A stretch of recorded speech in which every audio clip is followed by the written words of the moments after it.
Hello guys, welcome back to my channel. අද මගේ දවස ගෙවන වීඩියෝ බලමු. ඉතින් මුලින්ම මම ඊයේ ඔයිල් ගාලා තමයි නිදාගත්තේ. ඉතින් කොණ්ඩේ මේ විදිහට තමයි තියෙන්නේ. මම ඔයිල් ගාලා සාමාන්‍යයෙන් එළියට යන්නවත් කැමති නැහැ. හැබැයි මම පොඩ්ඩක් හිතුවා මේ ටිකේ හෙයා කෙයා කරනවා කියලා. මොකද මගෙන් මිස් වෙනම දෙයක් තමයි මේ කොණ්ඩේට ඔය එක එක සත්කාර කරන එක. ළමයි ඔයාලා මේ දැනටමත් පාවිච්චි කරන අය ඇති පාවිච්චි කරන්නේ නැති අය මේ විදියට මෙන්න මේ විදිය පනාවක් ගන්න. මේකෙන් ගොඩාක් කොණ්ඩේ කැඩෙන එක අඩු වෙනවා. ඒ වගේම තමයි අර හොඳට ස්මූත් විදියට පීරෙනවා. මම කලින් යූස් කරලා නැහැ මේ වගේ පනාවක්. මේකෙන් හොඳට මේ කොණ්ඩේ පීර ගන්න පුළුවන්. අර කැඩෙනවා අඩුයි, නිකන් ගැට ගැහෙනවා අඩුයි, හොඳට පීර ගන්න පුළුවන්. මම අද දවසේ මේ ඔයිල් පිටින් ඉන්නවා කියලා හිතුවා. මොකද කොණ්ඩේට ගොඩාක් කාලෙකින් තමයි ඔයිල් දැම්මේ. ඒ නිසා ඉතින් මම හොඳටම මේ අර අගිස් හරියටත් ඔයිල් දැම්මා. මොකද මගේ කොණ්ඩේ ගොඩාක් අර කලර් කරපු නිසා ඩැමේජ් වෙලා තියෙන්නේ. ඔයාලා කොණ්ඩේ කලර් කරද්දී හැමත් හොඳ සැලොන් එකක් බලලා මේ හරියට කරගන්න. මොකද මට මේ මගේ කලයකට හරියන සැලොන් එකක් හම්බුනේ නෑ. මම ගෙදර එන කාලේ තමයි කළේ. මේ කොහමරි හොඳටම කොණ්ඩේ ඩැමේජ් වෙලා තියෙන්නේ. මුලින්ම මම වොෂ් එකක් දාගෙන සෙන්ට් අනමනටියක් දාගෙන කොහමරි සුවඳට දවස පටන් ගත්තා. ඒ විදිහට දවස පටන් ගනිද්දි ළමයි දවසම හොඳට ෆ්‍රෙෂ් පිට ගෙවන්න පුළුවන්. හොඳට අර ප්‍රොඩක්ටිව් විදිහට වැඩ කරගෙන එහෙම ගෙවන්න පුළුවන්. ඒ ඇරෙන්න අපි පොඩක් පාරක් වෙලා නැගිටලා ඊට පස්සේ ඔහේ දවස් පටන් ගත්තොත් එදා දවසම නිකන් වැඩක් කරගන්න බෑ. ෆ්‍රෙෂ් ගතියක් නෑ. එහෙම දැනෙනවා. මම දැන් මගේ බ්‍රේක්ෆාස්ට් එක හදාගන්න යන්නේ. ඕට්ස් මම පොඩ්ඩක් යෝගට් එක මික්ස් කරලා විනාඩි 5ක් වගේ තියලා තමයි කන්නේ. නැත්නම් මට පොඩ්ඩක් අර මේ ඕට්ස් එක කන්න අමාරුයි. මම යන්නේ කොතනද මං ඉන්නේ කොතනද මෙයාත් මගේ පස්සෙන් ඇවිල්ලා එක්ක නිදා ගන්නවා. එහෙමත් නැත්නම් සෙල්ලම් කර කර ඇඟිල්ලෙනුයි හැමතැනින්ම මැද ඇද සෙල්ලම් කරනවා. දැන් නම් මේ හොඳටම නිින්ද ගිහිල්ලා ඉන්නේ. ඊට පස්සේ මම මගේ වැඩ ටික කරන්න පටන් ගත්තා.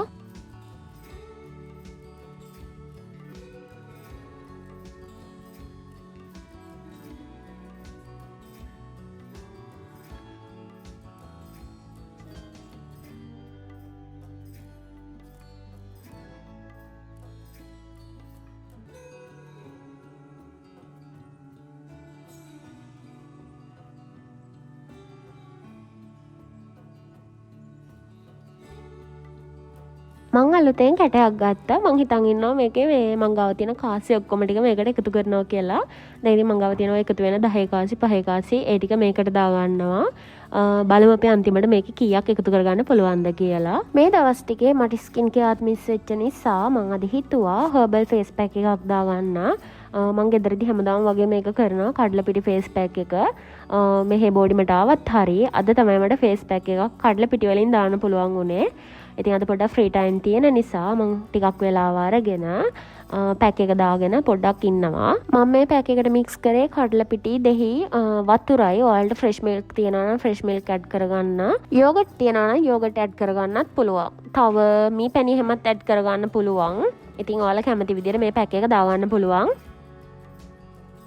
පැක් එක දාලා විනාඩි 15ක් 20ක් විතර ඉන්න ඕන නිසා මම මේ උස්සත් එකේ චිප්ස් එකකුත් ගත්තා. ඒක කකා පොඩ්ඩක් ඉන්නවා කියලා හිතලා පැක් එක දාපු වෙලේ ඉඳලා මෙයා මගේ මූණ දිහා බලාගෙන ඉන්නවා. එයාට පොඩ්ඩක් අමුතුයි වගේ. මාත් ඉතින් එයාට කෝලම් කර කර හිටියා බයවද්ද.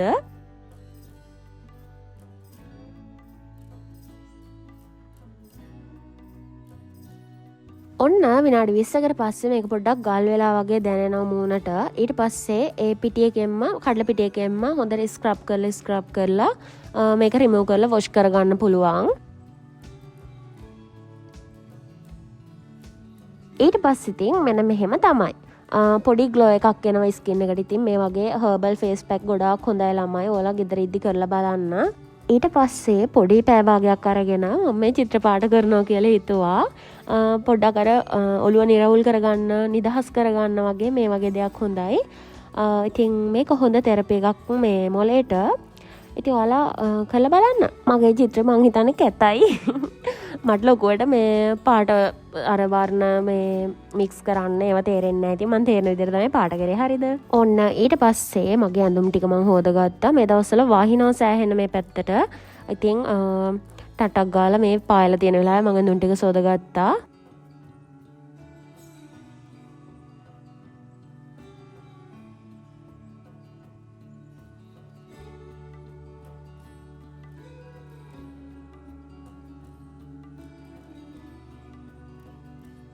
මන් දැන් මගේ රූම් එක පොඩ්ඩක් හදාගන්න යන්නේ. මේ ටේබල් එකට මාළු ටැංකිත් තියලා බඩුවේ හැම හෙදාලා තියෙන්නේ. මේ ටික ටින් ටින් ගාලා අස් කරගන්න තමයි හදන්නේ. හරි රූම් එක අස් කරගෙන ඉවරයි. මට මේ ටේබල් එක මදි බඩු ටික තියන්න. මම මේකප් බඩුත් අර බොක්ස් එකේ දාලා තියෙන්නේ. ඒත් මේ ටික තියන්නත් මදි. කොහොම හරි දැන් රූම් එක අස් කරලා ඉවරයි. පොඩ්ඩක් සාලිත් අස් කරගත්තා. දැන් කිචන් එක පොඩ්ඩක් අස් කරගන්න ඕන. මොකද මේ පැන්ට්‍රි එක තියෙනවා. මම ඒකේ බඩු දැම්මේ නැහැ මෙච්චර දවසක්. දැන් අද තමයි පැන්ට්‍රි එක අස් කරලා මම ඒ බඩු ටික ඒකේ දාන්න හදන්නේ.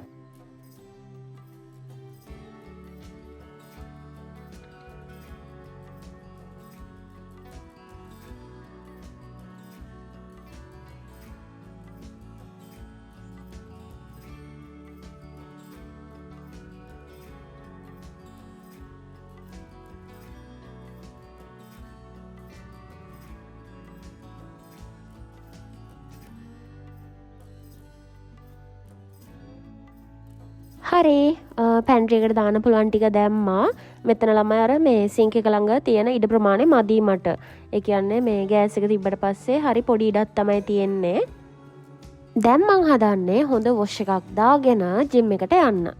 වොෂ් එකක් දාගත්තට පස්සේ මාර සනීපයි ළමයි දවසම වැඩ කරලා මං ව්ලොග්ස් වල වලට පෙන්නනවට වඩා තව වැඩ ටිකක් කරනවා. ඉතින් ජිම් ගියා කියලා බෑ ලිප්ස්ටික් ගන්න ඕන. ලිප්ස්ටික් නැතුව නිකන් පිස්සු වගේ නැත්තා.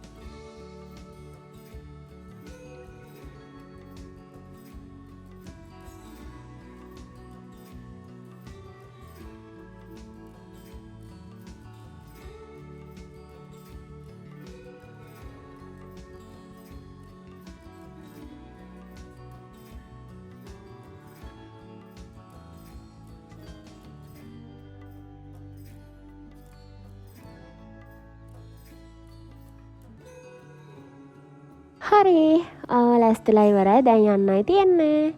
මං අද දවල්ට කාලා නෙමෙයි ඉන්නේ. උදේ අර ඕට්ස් කාපු ගමන් ඉතින් හවස් වෙද්දි පොඩ්ඩක් බඩ දැවිල්ලක් ආවා. ඒ නිසා මං නෙස්කැෆේ එකක් බීලම යනවා කියලා හිතුවා. දැන් ඉන්නේ මං ජිම් එක පල්ලෙහා ටින්ගාලා උඩට යන්න තමයි තියෙන්නේ. මගේ බර 65යි. මේක අඩු වෙන්නෙම නෑ නේ මොකක් කරත්. මට නොකා ඉන්නත් බෑ. හැමදාම ජිම් එන්නත් බෑ. ඉතින් එන්න මහත් වෙනවා.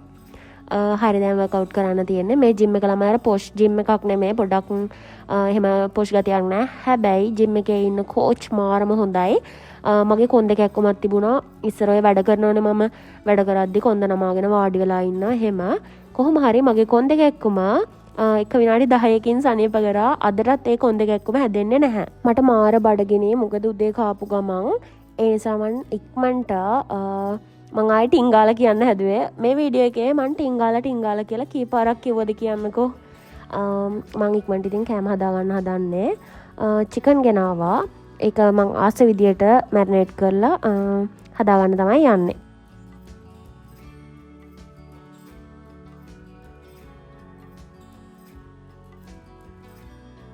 මං චිකන් හදද්දී එකට සෝය සෝසුයි විනාකිරි ඊට පස්සේ මිරිස් කුඩු ලුණු කුඩු ගම් මිරිස් කුඩු දෙහි ඔය ටික දාලා තමයි මැරිනේට් කරන්නේ. එතකොට මාර රසට එනවා. සොය සෝස් පොඩ්ඩක් වැඩිපුර දානවා. ඊට පස්සේ මේක විනාඩි 20ක් වගේ තියලා තෙල් චූට්ටක් වෙන්න දාලා පෑන් එකේ ෆ්‍රයි කරගන්න පුළුවන්.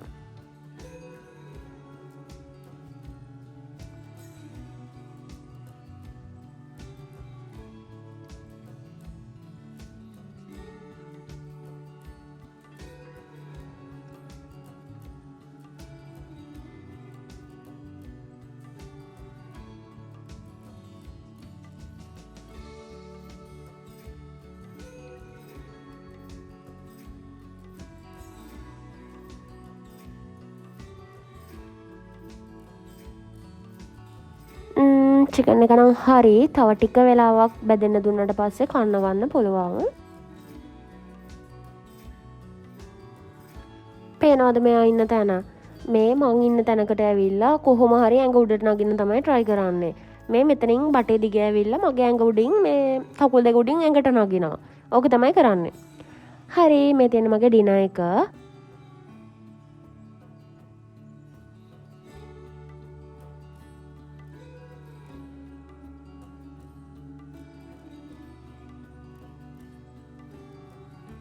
විනාඩි 10කට පස්සේ ග්‍රීන් ටී එකකුත් හදාගත්තා.